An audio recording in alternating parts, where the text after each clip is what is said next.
오늘 소개해드릴 책은 장일순 평전입니다. 장일순 선생은 1994년에 돌아가셨는데요. 생전에 책 한 권도 남기지 않았고 돌아가시면서도 내 이름으로 아무것도 하지 말라는 유언을 남길 정도로 나서는 것을 지극히 삼가셨어요. 그를 스승이라 부르는 사람들이 많습니다만 막상 장일순은 따로 제자를 둔 적 없다고 하셨어요. 김민기나 김지아 등 수많은 문화예술계 사람들과 사회운동을 하는 사람들에게 든든한 뒷배가 되어주셨으면서도 그걸 본인의 공으로 삼지는 않은 거지요. 노자식으로 말하자면 공성이 불거라는 말이겠지요. 그가 스스로 깨달은 것이지 내가 숟가락 얹을 일이야 있겠냐는 말입니다. 그의 평전을 펴낸 출판사의 대표도 그 뜻을 따랐을까요? 이 책을 거의 마지막으로 출판업을 접고 괴산에 자리 잡고 농사를 지으며 제2의 인생을 살기로 했답니다. 3인 출판사의 홍승권 대표, 정확히는 부대표시죠.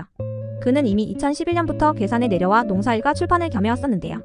처음 출판을 시작한 해가 1996년도였어요. 강준만 교수의 레드 콤플렉스라는 책을 내면서였습니다. 지금까지 모두 400여 권의 책을 내고 나서 이젠 출판에서 손을 떼기로 했답니다. 소설가 조세희 선생이 창간한 당대 비평을 넘겨받아 발행하기도 했고요. 당대 최고의 언론이었던 리영이, 녹색평론의 대표를 하셨던 김종철 외에도 김우창, 임지연, 이희수 등 이름만으로도 대한민국의 지성을 이끌어 오셨던 분들이 많습니다.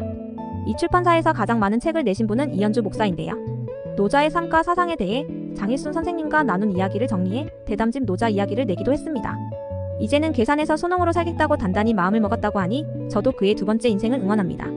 그동안 무의당 장일순 선생의 평전을 펴내려고 준비했던 사람들이 여럿 있었는데요. 자료를 준비하는 과정에서 포기한 분들도 있었습니다. 이유는 장일순의 그릇이 너무 커서 평전을 쓰기가 부담스러웠다고 합니다. 얼마 전 이 책에 표지 글씨를 써준 이철수 화백과 이야기를 나눴는데요. 아무래도 다른 사람들의 삶을 응원하고 그들의 뒷배가 되어준 장일순 선생의 삶을 제대로 표현한 것은 한상봉의 이 책이 아닐까 하시더라고요. 사람들은 흔히 장일순을 뒷것 중에 뒷것이라고 한답니다.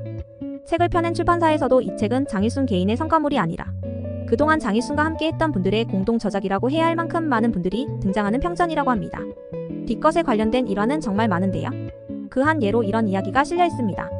원주에서 합기도장을 연 김진홍이란 사람이 있어요. 합기도장을 처음 열고 배우겠다고 찾아오는 사람이 없으니 형편이 어려워졌겠지요. 지인들에게 어려움을 하소연하자 다들 장일순 선생을 찾아가 보라고 했답니다.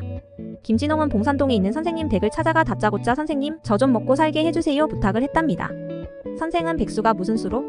하고 돌려보내고 나서 다음날 도장에 나타나 아무 말도 없이 도복을 입고 앉아 계셨다네요. 그러니 선생님을 뵈려고 봉산동을 찾았던 사람들이 합기도장으로 올 수밖에 없었겠지요. 장일순은 그들에게 도복부터 입으라고 했답니다. 댁에 찾아오는 사람이 하도 많았으니 가능한 이야기였겠지요. 결국 합기도를 배우기 시작한 사람이 20명 남짓이어서 합기도장은 살아날 수 있었어요.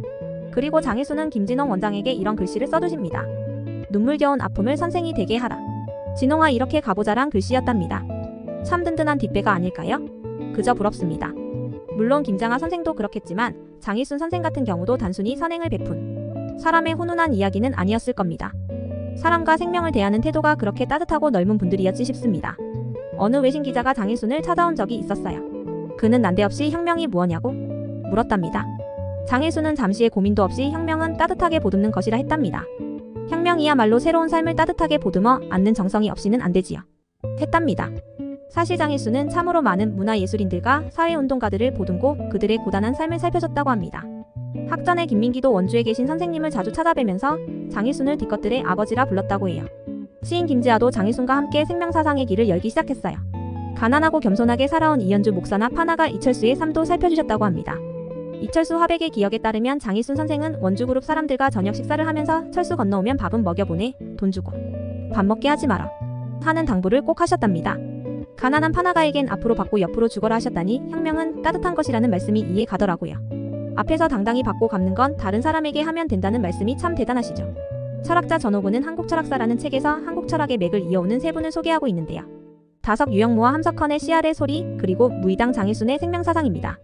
전호근은 세 분 모두를 노장사상과 유학의 전통, 최재우, 최시영으로 이어져온 동학 그리고 서학으로서 기독교 혹은 가톨릭을 수용하여 생활 속에서 삶의 문법을 만들어낸 분들이라 평하고 있습니다. 한성봉의 장일순 평전에서 주목한 장일순 철학의 토대는 모심의 사상이 아닌가 해요. 동학이 말하는 이 모심과도 상당히 닮았는데요. 하느님을 모시는 종교가 아니라 모시고 공경해야 할 것은 모든 생명 안에 있으니 모든 생명을 귀하게 여기고 공경하라는 일상의 철학적 기반을 제공하는 것입니다. 이런 장일순에게 영향을 받아 이현주 목사는 교회를 벗어나서도 곳곳에 있는 하느님을 발견하고 성경의 말씀을 전할 수 있었습니다. 예수의 의미는 가장 낮은 자리에서 태어났으니 낮은 곳을 살피고 존중하라는 뜻으로 새긴 것이죠. 장일순을 만난 정호경 신부가 말하는 농민의 사목, 노동자의 사목이라는 이야기도 역시 같은 맥락입니다. 장일순은 진보 정치에 뛰어들어 선거에 나서기도 했고 서대문 형무소에 구속되어 가족들은 극심한 생활고를 겪기도 합니다. 3년 만에 형무소에서 풀려난 그는 원주로 돌아와 포도농장을 가꾸면서 생명사상을 본격적으로 다듬어가기 시작합니다. 그의 아내인 인숙은 장일순 선생이 수영생활을 하던 그 시절을 통해 성숙해졌다고 회상합니다. 자존심을 있는 대로 구겨야 하는 비참함 속에서 오히려 성숙했다고 합니다. 장일순 본인도 책을 읽으며 보낸 그 시간이 인생대학이었다라고 합니다. 그런 걸 보면 그 시대의 형무소가 일정하게는 학교 역할을 하긴 했는가 봅니다. 형무소라는 학교 다녀와서 한국 현대사에 우뚝한 어른이 되신 분들도 많았잖아요. 장일순의 생명사상은 이런 문제의식을 갖고 정리되기 시작합니다. 생명에는 작고 크고 높고 낮음이 없다. 양곡 증산을 위해 사람의 소용에 닿지 않는 목숨들을 잡초라는 허명을 씌워 제초제와 농약으로 죽여버리는 농업의 발상은 문제가 많다는 것이었어요. 포도 농사를 지으면서 장일순은 나락 하나라도 터럭 하나에도 우주가 존재한다는 이치를 깨닫기 시작합니다. 80년 형집행정지로 석방된 김지아 시인은 원주의 자리를 잡습니다. 장일순의 생명사상에 관심을 가진 김지아는 지구 생태계의 비극적 파괴와 오염, 자원 고갈 등으로 지구 전체가 오염되고 파괴되는 상황을 질타하기 시작하면서 장일순과 뜻을 같이 합니다. 그리고 장일순은 그런 김지아와 원주에 사는 박재일에게 생명사상 세미나를 기획해보라고 부탁합니다. 이 책을 집필한 한성봉은 생명사상 세미나가 상당히 중요한 역할을 하게 된다고 생각하고 있는 것 같습니다. 장일순은 김지아, 김영주, 박재일 등 원주그룹들이 주축이 된 생명사상 세미나에 이따금씩 나가서 중요한 의견을 주는데요. 새롭게 준비해야 할 생명운동은 투쟁이 아니라 협동적 방식으로 이루어져야 하며 일상에서의 생활 방식을 바꾸어 나가는 운동이어야 한다고 조언합니다. 이 생명사상 세미나에는 원주그룹뿐만 아니라 정호경, 신부와 빈민운동을 하던 재정구 등 개신교와 천주교를 아우르는 많은 인사들이 참여하여 치열한 토론을 벌이며 갈등을 빚기도 하지만 1982년 생명의 세계관 확립과 협동적 생존의 확장이라는 이른바 원주보고서를 발표하기에 이릅니다. 김지아가 작성하고 장일순의 검토를 거쳐 발표되는 이 보고서는 죽음의 먹구름이 온 세계를 뒤덮고 있다는 비장한 문장으로 시작합니다. 인류를 비롯한 전 생명계는 언제 닥쳐올지 모르는 비명 행사의 가능성에 떨고 있다고 시대 진단을 내리고 새로운 시대의 운동은 생명 존중과 협동적 삶의 실천이 되어야 한다는 주장으로 결론을 짓습니다. 이 선언을 하면서 장일순과 원주그룹은 일부 운동 조직들이 자신들의 이념에 맞지 않으면 적대시하고 민주화 운동을 자신들의 정치적 욕망을 채우려는 방향으로 몰아가는 것을 보고 이러다가는 운동권 전체가 망가진다고 질타합니다. 그러면서 정당처럼 정치 권력의 획득을 목적으로 하는 싸움이 아니라 민중이 먼저 자신의 일상을 바꾸어 나감으로써 세계를 변혁하는 운동이 절실하다고 주장합니다. 아마 여기까지가 무의당 장일순의 생명사상이 만들어지는 큰 줄기가 아니었나 생각합니다. 이후 장일순의 생명사상은 많은 사람들에게 영향을 주고 각자 자신의 생활 터전 안에서 제 몫의 삶을 사는 이들과 함께합니다. 하루는 이철수 판화가가 장일순을 찾아갑니다. 그런데 장일순 선생 댁에 시장도 다녀가고 경찰서장도 인사차 다녀가는 거예요. 평소 권력 있는 사람들과 인연을 만들며 사는 분이 아니니 이철수는 의아할 수밖에 없었겠지요. 그런 꼴을 보고 장일순 선생이 말씀하십니다. 왜 못 올 사람이 온 것 같아? 사람이 다 자기 자리에서 몫이 있는 것 아닌가? 합니다.